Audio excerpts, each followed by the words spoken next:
Hari ini kita bahas chapter terakhir dari buku Opt-out Family. Judulnya adalah, kayaknya ini bukan judulnya ya. Sebentar, saya lihat dulu.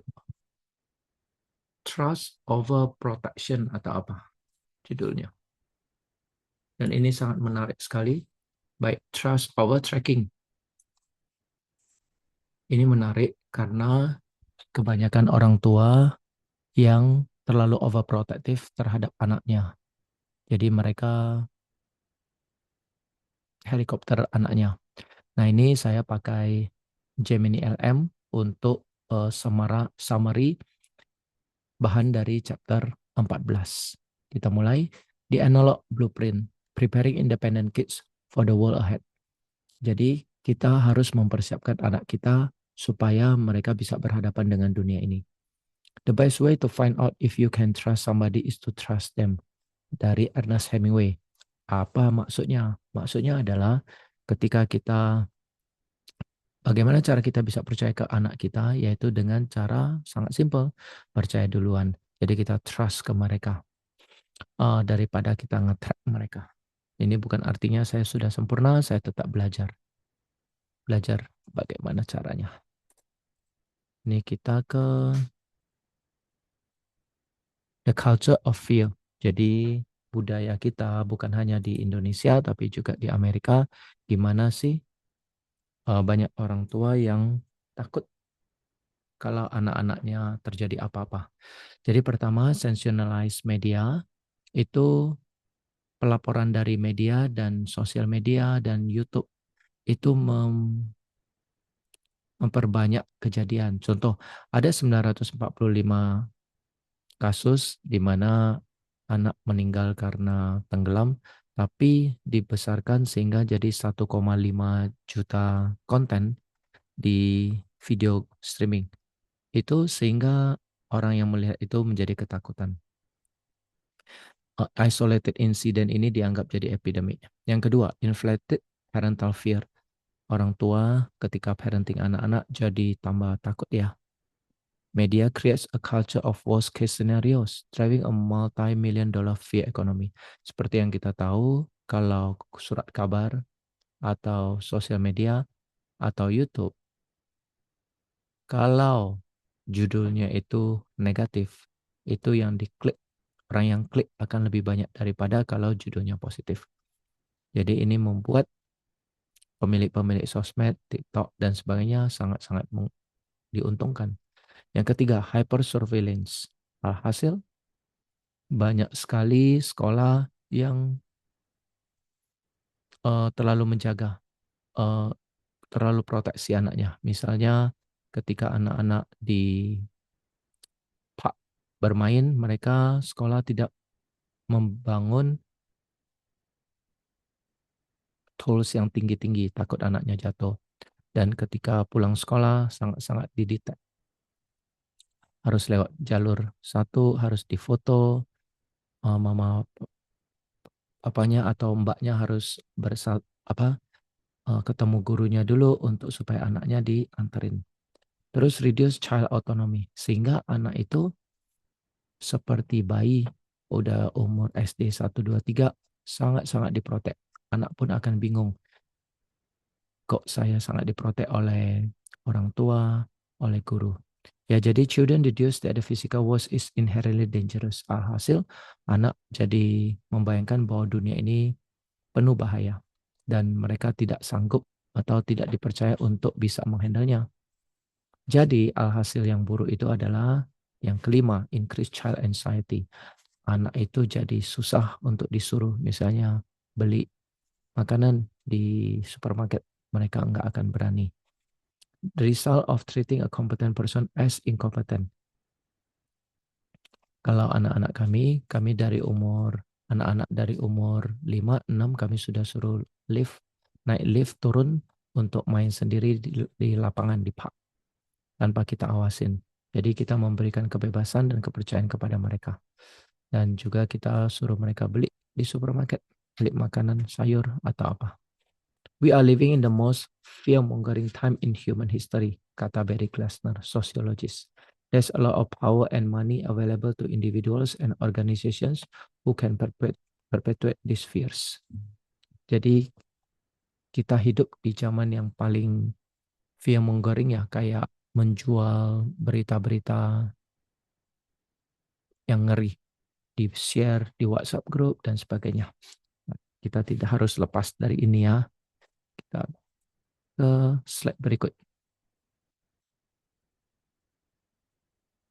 The illusion of digital safety. Di sini Waldo AI at summer camp. Ketika Anda mengirim anak Anda untuk summer camp, intensi dari gurunya dan pihak sekolah adalah setiap hari anak kita itu difoto supaya parents bisa lihat apakah anak saya baik-baik saja, apakah dia bisa bermain dengan temannya, apakah dia jatuh, dan juga a child's photo is a biometric pin. Jadi kalau mau masuk ke ruangan tertentu atau apa, jadi pakai mata anaknya untuk biometrics. Hidden cost-nya itu di sini sebelah kiri dibilang Barclays forecast that sharing a child's likeness online will account for 2/3 of youth identity fraud by 2030. Karena banyak data, banyak wajah yang di-share ke sekolah, itu pihak-pihak yang tidak bertanggung jawab itu bisa mengambil data dari sang anak, dari mereka umur 3, 4, 5, muka mereka, badan mereka, dan sebagainya. Nanti di tahun 2030, semua data ini akan dipakai untuk hal-hal yang bisa negatif, fraud, atau iklan, penjualan kepada anak-anak ini. Jadi anak-anak kita akan kasihan karena ketika mereka udah lebih dewasa, menginjak remaja, akan banyak sekali perusahaan-perusahaan yang akan advertising ke mereka. Location tracking juga sama, Live 360. Jadi intensnya mereka adalah supaya mereka itu aman. Jadi jalan-jalan ke neighborhood pun pakai location tracking. Realitinya ya, abductions by strangers are the rarest type of missing children cases. Penculikan anak itu paling rare. Siapa yang mau mencuri anak kita? Emang nggak gampang. Mesti dikasih makan, dijaga, dan sebagainya. Jadi sebenarnya itu sangat-sangat rare. The hidden cost-nya erodes parent-child trust. Jadi sang anak jadi berpikir, kok parents saya tidak mempercayai saya ya. Ada yang adult ya. Yang adult itu artinya udah umur 18, 19, 20.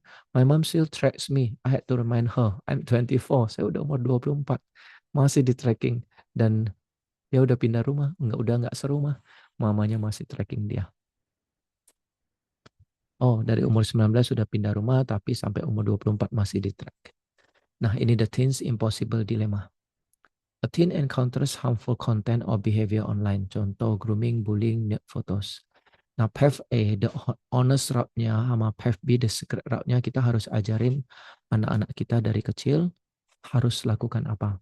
Yang path A-nya, action-nya, ketika anak-anak kita mendapatkan konten seperti itu, action-nya adalah tell a parent about the harm.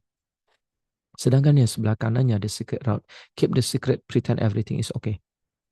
Tentu kalian langsung bisa tahu ya, yang bagus itu adalah path A. Result, parent panics and takes away the phone. Oh, kita lihat dulu. Karena diberitahu, si parent panik. Kalau yang sebelah kanan, keep the phone. Nah, ini akan menguntungkan untuk anak-anak dan remaja. Karena tidak disita. Terus outcome-nya yang sebelah kiri, the teen is isolated from the entire social network. Jadi, anak remaja kita nggak bisa lagi berhubungan dengan teman-teman mereka. Sedangkan outcome yang sebelah kanan, endure the harm alone to avoid punishment. Jadi dia menanggung semuanya sendirian, tidak bisa kasih tahu ke parents-nya karena terputus ya trust-nya. Akhirnya semua apa yang dia terima, dia konsumsi, dia nggak bisa share lagi ke parents-nya. For a surveillance teen, the choice is simple: keep a secret or lose a phone. Jadi kalau kalian sebagai orang tua, kalian lebih lakukan yang mana? Kalau saya dan keluarga saya, kita lebih lakukan di sebelah kiri. Kalau anak kita menemukan konten yang negatif dan sebagainya, dan kalau ketahuan dia tidak kasih tahu ke kita akan sita untuk jangka waktu yang lumayan lama.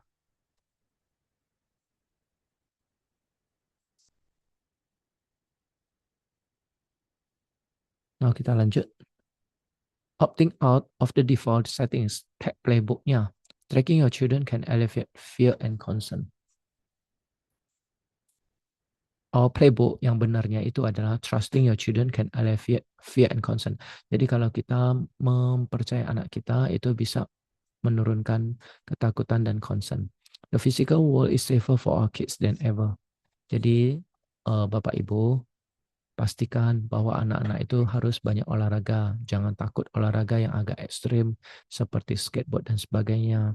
It's the mental world that requires immediate attention. Yang membahayakan itu adalah mental world. Mental world itu artinya si anak mengkonsumsi digital media di dalam kamarnya sendiri. Itu yang harus kalian perhatikan lebih lagi. Nah, ini apa? A corporate framework rebuilt for the home. The Meta Trust and Safety Playbook adapted for the family. Yang paling bagus itu tentunya sebelah kanan atas ya. Sorry, empat-empatnya bagus. Empat-empatnya harus dilakukan. Kita pelajarin I-nya. Ini yang harus dilakukan untuk setiap keluarga. Remove. Eliminate access to harmful or unnecessary technology entirely. Kalau saya termasuk yang opt-out, jadi dalam 10 tahun ini benar-benar anak-anak itu, anak kami bertiga dari umur 11, 9, dan 7, itu kami tidak kasih handphone, tidak ada smartphone. Tidak boleh konsumsi YouTube sendirian, tidak boleh konsumsi apapun sendirian. Mereka nggak ada game di online, mereka tidak ada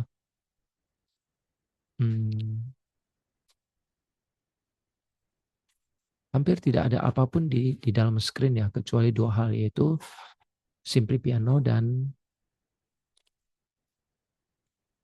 Procreate. Kalau nonton YouTube pun selalu kami berlima. Jadi remove ya. Course correcting is not a punishment but an experiment. Jadi kalau misalnya ada sebuah pesawat terbang salah jalur waktu mulai terbang, kalau kalian adalah pilot dan co-pilotnya, kalian pasti nggak tinggal diam. Kalian punya wewenang untuk lakukan kalibrasi ulang untuk arah pesawat itu. Sama, kalau anak kalian sudah remaja, jangan bilang bahwa ini udah telat, mereka udah konsumsi udah lama, udah pegang handphone udah lama dan sebagainya. Tetap kalian sebagai orang tua, kalian punya wewenang untuk sita. Yang kedua, report atau reduce dulu. Kita lihat. Ya, limit the distribution of tech use through friction, establish physical boundaries and tech-free timelines. Nah, yang reduce itu saya kurang suka. Tapi untuk orang tua yang sibuk dan orang tua yang anaknya punya sekolah, banyak juga pakai screen untuk mengerjakan tugas-tugas, itu kalian bisa bantu untuk awasin, untuk reduce jam pemakaiannya dan sebagainya. Kalau report ini aman. Report ini harus create a safe, shame-free feedback. Look for children to process alarming online content. Jadi beri kebebasan kepada anak kalau anak menemukan hal-hal yang sangat negatif di dalam research mereka di dalam screen, mereka bisa lapor ke orang tua dan orang tua bisa diskusi ke anaknya. Bukan langsung marahin atau sita. Inform. Build real-world safety nets, collaborative check-ins, and two-factor authentication through trusted human relationships. Berarti report nama inform hampir sama ya. Kita lanjut. Introducing friction, remove and reduce. Kita coba lihat. Radical intervention sebelah kiri dan moderate adjustment sebelah kanan. Saya lebih cenderung ke yang radikal. Kita lihat ya. Opt-out flip phone, remove. Yang radikal ya. Radically removing the smartphone option entirely. Jangan kasih smartphone sebelum anak Anda umur 16. Itu yang harusnya dilakukan. Jadi kita bisa pakai flip phones, bisa pakai physical alarm, paper calendar, juga beliin aja anak Anda point and shoot cameras. Terus yang kedua adalah opt-out getaways, remove. Jadi ketika jalan-jalan ke mall, nonton, dinner, liburan, itu semua personal devices termasuk parents juga itu jangan dibawa. Nah, sekarang kita lihat yang moderate adjustment-nya. Quiet mode dan tech sahabat. Jadi powering down setiap malam jam 7 malam semua sekeluarga tidak boleh ada pegang screen lagi. Dan setiap Sabtu atau setiap Minggu semua entirely family juga goes dark. Artinya tidak memakai handphone. Itu saya lakukan. Jadi kalau Sabtu Minggu terutama minggu, sebisa mungkin saya nggak pegang HP. Di gereja, saya taruh HP saya di mobil. Ketika di mall, saya taruh HP saya di mobil. Dan jangan pakai apapun untuk kerjaan atau apapun. Dan Sabtu sore pun biasanya saya sudah matiin. Jadi bisa dapat 1,5 hari untuk digital Sabat di weekends, itu sangat-sangat mengasihkan. Terus screen free zones itu di reduce, blocking usage in specific environments, artinya jangan lakukan di kamar apalagi sendirian. Establishing rules like no technology while moving or banning screens in dining rooms. Jadi ketika makan pun tidak boleh ada screen. Dan ketika jalan tidak boleh ada teknologi. Jadi kalau mau pakai teknologi di waktu tertentu, di ruang tamu, dan ada jam tertentunya, dan bisa dilihat semua orang. Building feedback loops, report and inform. Tadi udah reduce ya, dan remove ya. Sekarang kita report and inform, artinya apa? The report protocol, sebelah kiri. Handling problematic content. Step 1, the anonymous box. Place a physical box near a share phone for kids to drop notes about struggles without face-to-face shame. Kalau mereka mau report dan mereka agak malu, mereka boleh tulis di atas kertas dan mereka masukin ke jar. Nanti setiap malam atau setiap 3 hari atau setiap minggu boleh ditarik keluar dan dibaca. The inquiry di step 2-nya, when a child shares alarming content, use Meta's prompt. Tell us more about what's wrong. Jadi kita jangan marahin, tapi kita bilang tell us more, kenapa ini terjadi, apa yang salah. The support, how can I help and form a plan together. Ini orang tua yang luar biasa baik, percaya kepada anaknya bahwa anaknya bisa mengatasinya dan tanya kita harusnya gimana, how can I help, bagaimana parents bisa menolong kalau si anak menemukan konten-konten yang sangat-sangat negatif. Nah, inform protocol, staying calibrated itu yang sebelah kanan. Quarterly report, apa ini? Once a season, order pizza and formally reassess technology's roles. Discuss who are you following, what feels good, what needs to change. Ini bagus sekali. Keluarga saya belum bisa lakukan karena mereka semua nggak main sosmed. Even saya pun nggak main sosmed. Ya, istri saya pun nggak main sosmed, hanya masukin ke LinkedIn dan IG foto-foto dari ekskul kita. Jadi saya nggak follow, nggak lihat dan sebagainya. Nah, kita bisa share, kalian bisa share dengan remaja kalian tentang sosmed mereka. Kamu following siapa, apa yang membuatmu happy, feels good, apa yang harus diubah. Itu ternyata inform.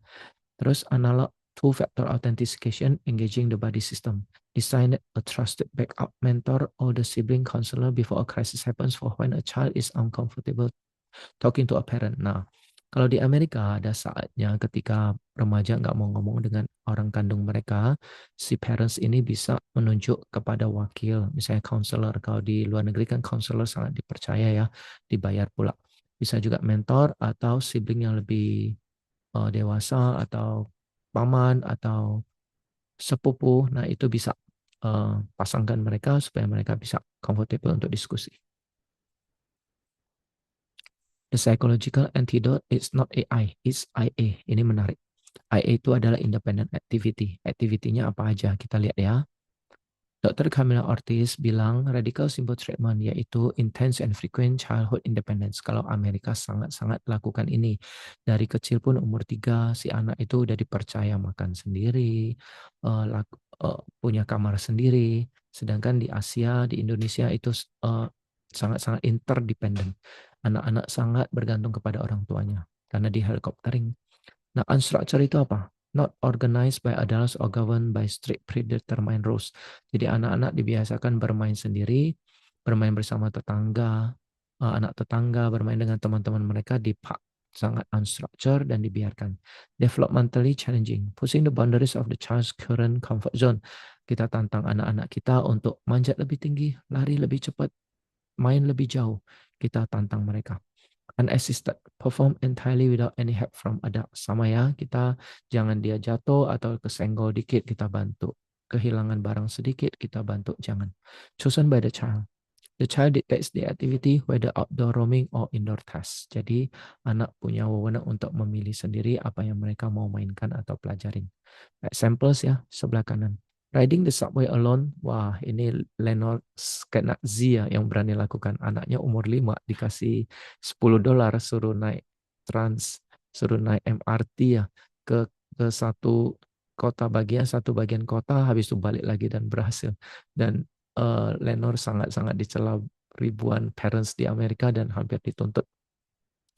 Sekarang Lenore Skenazy yang mendirikan 10,000 Hours ya kalau nggak salah, bermain di luar, dan dia sedang lakukan untuk mengubah hukum bahwa di negara bagian di Amerika, terakhir 2 tahun lalu saya mendapatkan bahwa hukum itu sudah lolos di 7 negara bagian. Jadi 7 negara bagian ini termasuk Utah ya kalau nggak salah, tidak menuntut kalau orang tua membiarkan anak-anaknya sendiri di jalanan tanpa diawasin. Contoh, examples, riding the subway alone, painting their bedroom walls, walking to the store, or making creme brulee. Let the child decide and let the child go. Saya ingat pas waktu saya SMP, saya ke Gramedia dengan adik saya itu 35 tahun lalu, nggak ada handphone ya, 30 tahun lalu. Nah itu usia saya remaja, 13 tahun, adik saya 7 tahun. Dan kita sama teman-teman lain pergi ke Gramedia, itu jaraknya bisa maybe hampir 10 kilometer dan naik angkot sendiri.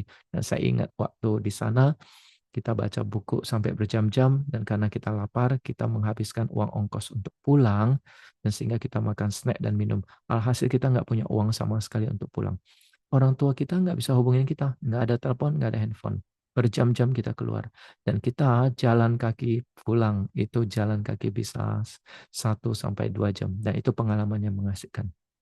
Let the child decide and let the child go. Exercising psychological muscles. Kita lihat psychological resilience. Anak kita punya resilience kuat nggak?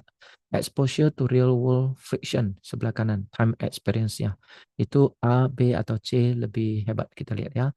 Navigating physical space. Walking to the park. Nah, kita punya anak punya PD-nya naik. Managing my risk. Using a pocket knife. Cooking. Tambah naik lagi. Kita percayakan anak kita untuk memasak, memotong. Dan C, handling uncertainty.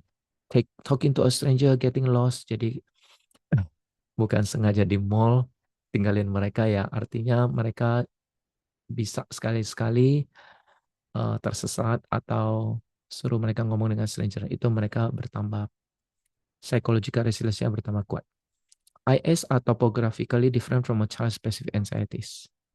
If a child is afraid of dogs, they don't need exposure to dogs. They can windsurf, spelang, or run a marathon.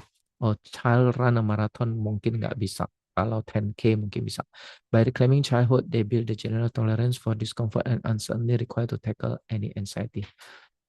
Kalau nggak salah ya, kalau mereka takut anjing, di buku ini dibilang, temuin mereka ke anak yang seusia mereka sedang bermain dengan anjing.